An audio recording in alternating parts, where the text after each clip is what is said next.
नमस्कार दोस्तों, स्वागत है आज की इस वीडियो में। आज मैं आपको एक ऐसे रहस्यमय हवेली की कहानी बताने वाला हूं, जो कि महज सिर्फ एक कहानी नहीं बल्कि सच्ची घटना पर आधारित है। अगर आपको हॉरर कहानियां सुनना पसंद है तो उम्मीद करता हूं आपको ये वीडियो जरूर पसंद आएगा। तो वीडियो पे ज्यादा ध्यान न देते हुए कहानियों को सुनने में मजा लीजिए। तो चलिए शुरू करते हैं।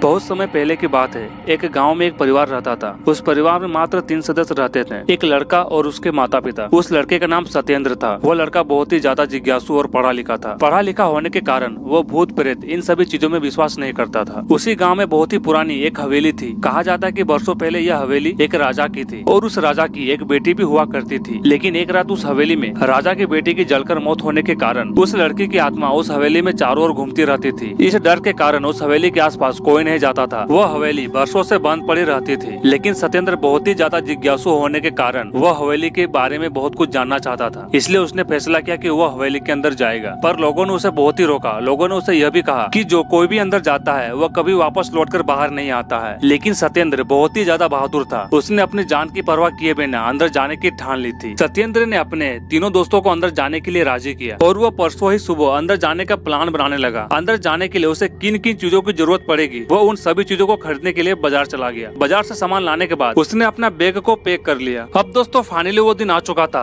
जब वे चारों लोग उस हवेली के अंदर जाने वाले थे। सत्येंद्र के जो 3 दोस्त थे वो भी तैयार होकर उसके घर के बाहर आ गए थे। सत्येंद्र भी तैयार हो गया था और वो अपने माता पिता का आशीर्वाद लेते हुए उस पुरानी हवेली की तरफ चल पड़ा। हवेली के बाहर पहुँचते ही वहाँ जोरों की हवा चलने लगी और आसमान में काले बादल छा गए और कुछ ही क्षणों में वहाँ पर भारी बारिश शुरू हो गई और जोरों जोरों की बिजली कड़कने लगी और वे लोग बारिश से बचने के लिए हवेली के अंदर घुस गए। और जैसे वे लोग हवेली के अंदर घुसे वैसे ही बारिश बंद हो गई और वे लोग कुछ भी समझ नहीं पाए कि आखिर ये क्या हो रहा था। अंदर जाने के बाद हवेली का दरवाजा अपने आप ही छट से बंद हो गया। ये सब हवेली में घंटों घूमे फिरे और मौज मस्ती की और जैसे उन्हें भूख लगी वे लोग बैग की तरफ दौड़े और बैग से खाना निकाल कर खाने लगे। खाना खाने के बाद सभी को नींद आने लगी और वे लोग वहीं पर ही सो गए। जब सत्येंद्र की आंखें खुली तो सत्येंद्र ने अपने आप को शीशे के सामने पाया और उसके सभी दोस्त गायब हो चुके थे। अब दोस्तों यहाँ पर सत्येंद्र को भी डर लगने लगा था। सत्येंद्र अपने दोस्तों की तलाश में हवेली में चीखता चिल्लाता चल रहा था। भाग्यवश उसने अपने एक दोस्त को देखा और जैसे वो उसके पास गया वह कुएं के पास मरा पड़ा हुआ मिला। यह देखकर सत्येंद्र की आंखें खुली की खुली रह गई। तभी वो फूट फूट के रोने लगा, यह कहते हुए कि आखिर मेरी वजह से ये क्या हो गया। सत्येंद्र अपने बाकी दोस्तों को ढूंढने निकल पड़ा। तभी सत्येंद्र को ऊपर की मंजिल से किसी के चीखने की आवाज सुनाई दी। जब वह वहाँ पहुँचा तो उसने अपने एक और मित्र का शरीर जला पड़ा हुआ मिला। उसका दूसरा मित्र भी जलकर मर चुका था। सत्येंद्र को यहाँ पर कुछ भी समझ में नहीं आ रहा था। बस सत्येंद्र यही चाह रहा था कि वो कैसे भी करके इस हवेली से बाहर निकल जाए, पर यह संभव नहीं था क्योंकि यह सभी सत्येंद्र की वजह से वहाँ पर फंसे हुए थे। तभी अचानक सत्येंद्र वहीं पर बेहोश हो जाता है। फिर जब सत्येंद्र की आंखें खुली तो सत्येंद्र ने अपने एक और मित्र को अपने सामने मरा पड़ा हुआ पाया और सामने राजा की बेटी की बुरी आत्मा को भी देखा। सत्येंद्र उस बुरी आत्मा से अपनी जान की भिक्षा मांगने लगा, पर वो आत्मा वर्षों से भूखी होने के कारण उसने सत्येंद्र को भी मार दिया। दोस्तों इस कहानी से हमें ये सीख मिलती है कि भले हम कितने एजुकेटेड और बहादुर क्यों ना हो, हमें भगवान के बनाए हुए चीजों पर विश्वास रखना चाहिए। एनीवेज गाइस, अगर आपको ये सच्ची घटना की कहानी पसंद आई हो तो वीडियो को एक लाइक जरूर कर दीजिएगा और इसी तरह की कहानी और पाने के लिए हमें सब्सक्राइब करके सामने दिख रहे बेल आइकन को जरूर दबा दीजिएगा। तब तक के लिए जय हिंद।